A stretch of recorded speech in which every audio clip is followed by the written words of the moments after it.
तुम्हें यकीन है कि इस शरीर में सिर्फ तुम्हारी ही आत्मा रहती है, या फिर कोई और भी है जो तुम्हारे भीतर अंधेरे कोनों में चुपचाप बैठा है? सोचो, अगर उनकी गिनती 1 नहीं, 2 नहीं, बल्कि 5 से 10 तक हो, तो तुम उन्हें पहचान पाओगे कैसे? कौन सी आवाज तुम्हारी है और कौन सी आवाज पराई? जब वो आत्माएं तुम्हारे शरीर पर अपना हक जताने लगेंगी, जब हर सांस, हर धड़कन उनका हो जाएगा, तब क्या तुम लड़ सकोगे उनके खिलाफ? या फिर धीरे धीरे तुम्हारा शरीर उनका घर बन जाएगा और तुम बस एक मेहमान जो कभी भी बाहर फेंक दिया जाएगा? विक्रम एक छोटे से गांव में था। विक्रम 22 साल का था। पुणे से बीए की पढ़ाई कर चुका था और छुट्टियों में अपने गांव आया था। शांत, जिम्मेदार, गांव के मंदिर में मदद करने वाला और अपने पिता के खेतों में हाथ बटाने वाला लड़का। उसकी मां सरस्वती ताई पूजा पाठ और कथा की बेहद भक्त थी। पिता गणपत राय सावंत पुराने जमाने के एक ईमानदार किसान थे। विक्रम का सबसे करीबी दोस्त था अनिकेत, जो उसके साथ पढ़ता था। बचपन से ही हर त्योहार, मेला और मस्ती में शामिल रहा। उस शाम बारिश की हल्की बूंदें गिर रही थी। खेतों की मिट्टी से उठती धीमी खुशबू हवा में तैर रही थी। विक्रम और अनिकेत दोनों खेत का काम खत्म करके बरगद के पेड़ के नीचे बैठे थे। अनिकेत ने एक बीड़ी जलाई और विक्रम को पकड़ाई। ले भाई, कॉलेज की छुट्टी है तो थोड़ी हवा तो लगने दे दिमाग को। दोनों बैठकर बातें कर रहे थे। पुणे की पढ़ाई, गांव के लोग, सुधा से विक्रम की सगाई की चर्चा। तभी विक्रम अचानक चुप हो गया। उसकी नजर पेड़ की सबसे ऊंची शाखा पर गई। अनिकेत ने उसकी तरफ देखा। अबे बोल क्यों नहीं रहा? विक्रम ने शांति से कहा। तू देख नहीं रहा है क्या? कोई ऊपर बैठा है। अनिकेत ने ऊपर देखा। कुछ नहीं था। पेड़ सिर्फ हवा से हिल रहा था और अंधेरा थोड़ा घना हो रहा था। चल अंदर चलते हैं, बारिश तेज होने वाली है। लेकिन विक्रम ने बस एक टक देखा और कहा, तू जा, मैं बस थोड़ी देर में आता हूँ। अनिकेत वहां से चला गया। विक्रम अब अकेला बैठा था। उसने अपनी आंखें बंद कर ली और फिर अचानक उसके शरीर में कुछ महसूस होने लगा।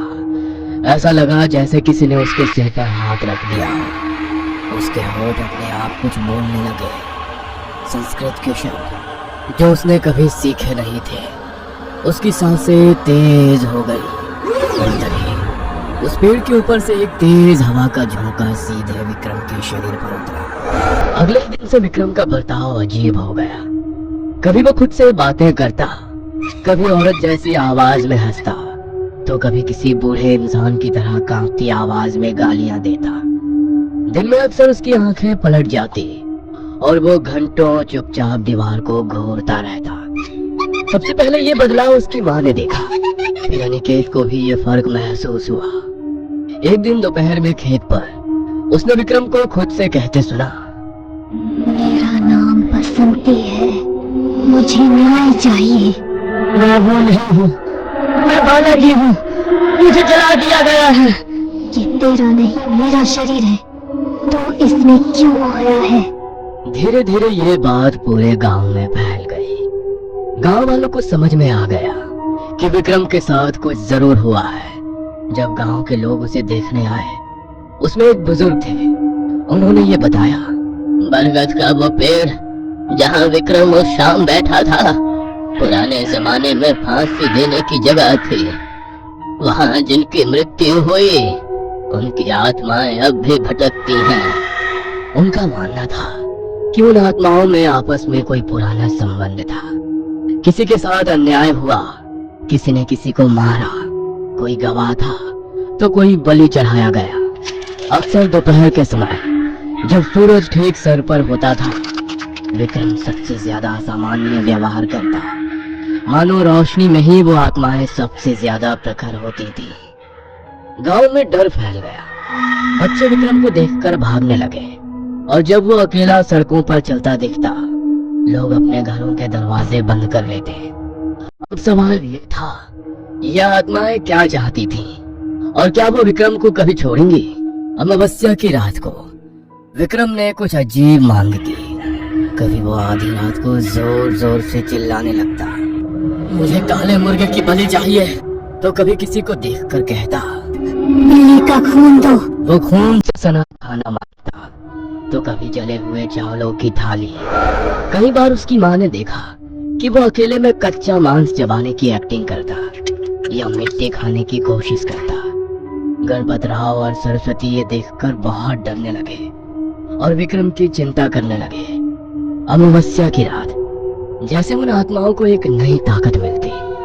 उस रात विक्रम पूरी तरह बदल जाता। उसका शरीर कांपता, मांसपेशियां कट जाती और उसकी आवाजें एक साथ गूंजने लगती, जैसे एक ही समय में कई लोग उसके अंदर से बोल रहे हो। कभी कभी वो खुद को जमीन पर पटक लेता, तो कभी दीवारों पर सर मारता और चीखता, जैसे उसके अंदर युद्ध चल रहा हो। कोई डॉक्टर ये समझ नहीं पाया कि इतनी चोटें खुद कैसे लगी और उसका इलाज कैसे किया जाए। घर वाले और अनिकेत ने फैसला किया, हर अमावस्या को उसे बांध कर रखते और दरवाजे पर नींबू मिर्ची लटकाते, क्योंकि अमावस्या को अगर उसे खुला छोड़ दिया जाए तो वो किसी और को भी मार सकता है। अब जब विक्रम की हालत काबू से बाहर हो चुकी थी, तो अनिकेत और गणपत राव मिलकर कोई तांत्रिक बाबा को ढूंढने लगे। गणपत राव के दोस्त ने उसे वामन जोशी बाबा के बारे में बताया, जो पड़ोस के गांव में रहते थे और कई सालों से ऐसे मामलों की साधना कर रहे थे। अनिकेत और गणपत राव ने बाबा को विक्रम की हालत के बारे में बताया और खासकर अमावस्या की रात की कहानी बताई। बाबा ने घर आकर पहले विक्रम को दूर से देखा, फिर कुछ मंत्र पढ़कर उसके माथे पर हाथ रखा। तुरंत ही विक्रम की आंखें पलट गईं और वो जोर जोर से हंसने लगा, कभी एक औरत की आवाज में, कभी बच्चे की चीख में, तो कभी किसी बूढ़े पुरुष की आवाज में। बाबा समझ गए, इसके शरीर पर किसी ने कब्जा किया है, शायद एक से ज्यादा आत्माओं ने, और हर आत्मा की कहानी अलग है। इसको मुक्त करने के लिए सही समय का इंतजार करना पड़ेगा। आप लोग कुछ दिन तक इसका विशेष ख्याल रखो। इसे अकेला मत छोड़ना, किसी अजनबी से संपर्क ना होने दें और घर में हर रोज हनुमान चालीसा का पाठ करते रहो। उचित मुहूर्त पर सभी आत्माओं की कहानी जानकर मैं उनकी मुक्ति की प्रक्रिया कर पाऊंगा। तब तक विक्रम को संभालना ही सबसे बड़ी चुनौती होगी।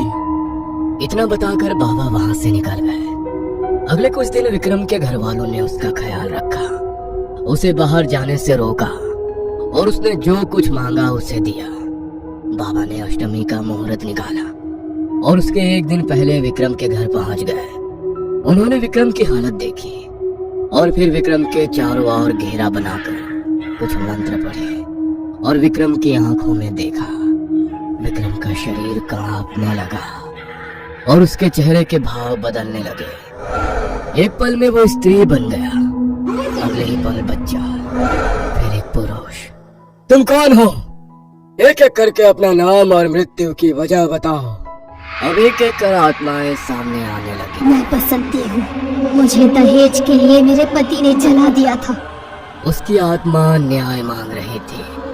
मेरा नाम बालाजी है, 12 साल का मासूम लड़का जिसे उसके रिश्तेदारों ने कुएं में धकेल दिया।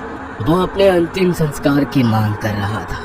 राजन, मुझे गांव वालों ने बलात्कारी घोषित करके कुएं में धकेल दिया था।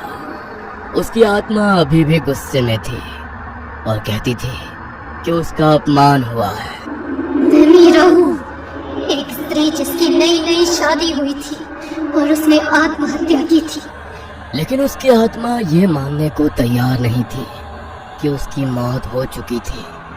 वो अपने ससुराल वालों से बदला लेना चाहती थी।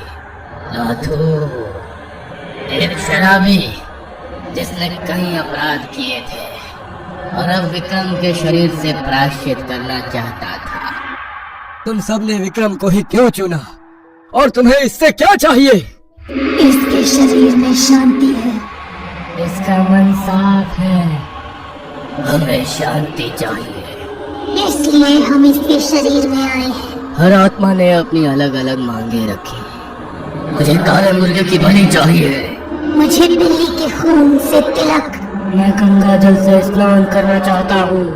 मेरे लिए राख से एक मंडल खींचो। मुझे पीपल के पेड़ के नीचे दिया जलाना। बाबा ने गणपत राव और सरस्वती से कहा, आप लोग पूजा की तैयारी करो और इस चिट्ठी में जो सामग्री लिखी है वो सब सामान लेकर आओ। अब ये एक लंबी और कठिन प्रक्रिया की शुरुआत थी। अष्टमी की रात आ चुकी थी।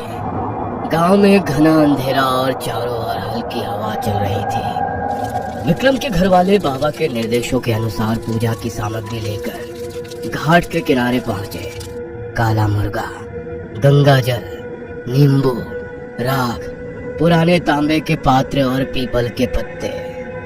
बाबा वामन जोशी ने वहां 2 पूजा स्थलों की तैयारी की। एक तरफ भगवान की पूजा रखी गई थी, जहां विक्रम के माता पिता और अनिकेत जैसे करीबी लोग दीप जलाकर बैठ गए ताकि वह मंत्र और हवन में शामिल रहे, लेकिन विक्रम की पीड़ा ना देख सके।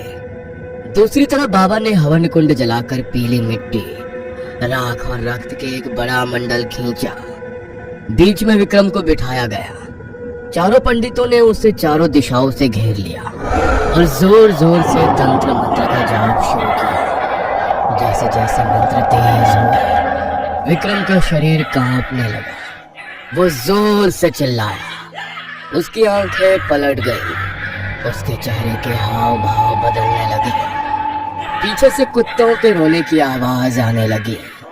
फिर आत्माएं एक के बाद एक बाहर आने लगी, पर हर आत्मा चाहती थी कि वो पहले मुक्त हो। इस लालच में विक्रम के शरीर में ही आत्माएं आपस में भिड़ गई। उसके शरीर में झटके आने लगे। उसने खुद को नोचना शुरू कर दिया। कभी उसके बाल खड़े हो जाते, कभी जमीन पर लोटपोट हो जाता और अंत में विक्रम की आंखों से खून निकलने लगा। बाबा चिल्लाए, मंत्र बंद मत करना, सभी आत्माएं मुक्त हो जाने दो। तभी अचानक एक चिंगारी सी रोशनी उठी और विक्रम बेहोश हो गया। एक के बाद एक आत्माएं उसका शरीर छोड़ने लगी, जैसे कैद पंछी पिंजरे से उड़ते हैं। शरीर अब शांत हो गया। रोशनी धीमी होने लगी और जैसे ही आखिरी आत्मा निकली, वहां शांति छा गई। घाट की हवा अब स्थिर हो गई। पास के कुत्ते जो भौंक रहे थे अचानक चुप हो गए। विक्रम का शरीर अब मुक्त हो चुका है। इसके बाद विक्रम 2 दिन तक सोया रहा, बिल्कुल बेहोश, जैसे उसकी आत्मा भी थक चुकी हो।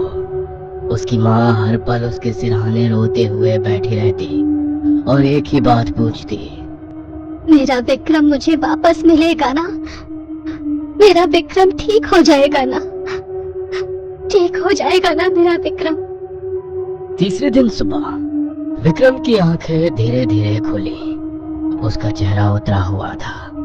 आंखों के नीचे गहरे काले घेरे पड़ चुके थे।